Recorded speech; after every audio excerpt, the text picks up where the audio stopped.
আসসালামু আলাইকুম গাইস, সবাই কেমন আছেন? আশা করি সবাই ভালো আছেন। আজকে আবার নিয়ে আসলাম করলা ভাজির করছি, ওইটা আপনাদেরকে দেখাইলাম। আর প্রথমে তেল পেঁয়াজ সব কিছু একসাথে দিয়ে দিব, দিয়ে একটু লাল লাল করে নিব। আপনারা কে কোথায় থেকে আমার ভিডিও দেখতেছেন কমেন্ট করবেন। তারপর এটাকে এখন একটু নাড়া দিয়ে দিব। এটাও করলাগুলো দিয়ে দিচ্ছি, এটাকে এখন ভালো করে একটু নাড়াচাড়া দিব।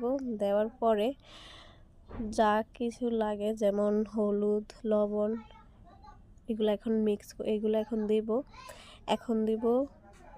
এটা একটু তেলের সাথে একটু মিক্স করে নিব আগে, তারপর নেওয়ার পরে সব কিছু দিব। লবণটা দুবার করে দিছি, কারণ আমার যে চামচটা দিয়ে দিতেছি ওই চামচটা তো ছোটো, এজন্য।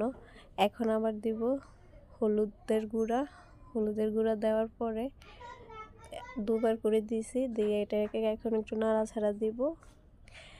সবাই ভাববেন যে আমি এটা কেন বলতেছি, যে আমি করলার দিতেছি, এটা দিতেছি ওটা দিতেছি, নতুন ব্লগার কি দিব না দিব আমার আসলে বুঝতে পারতেছিলাম না।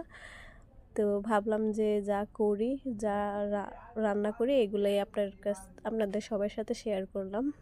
তো যদি ভুল হয় তাহলে মাফ করবেন, আর অবশ্যই আমার এটা দেখার চেষ্টা করবেন। এখন এটা সিদ্ধ হওয়ার জন্য আমি এখন ঢাকা দিয়ে দিব। তারপরে দেখেন আবার ঢাকাটা উঠে একটু নাড়া দিয়ে দিব, যাতে নিচে দিয়ে না লেগে যায়। এই তো সুন্দর করে এটাকে আবার নাড়া দিয়ে এখন আবার এটাকে ঢাকা দিয়ে দিব।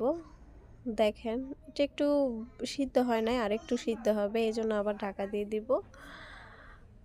এটা এখনো পুরোপুরি সিদ্ধ হয় না, কিছুক্ষণ পর আবার উঠে নেব। দেখেন ভালো করে সিদ্ধ হয়ে গেছে, আর এটার দেখেন কালারটা এরকম আসছে। আসসালামু আলাইকুম।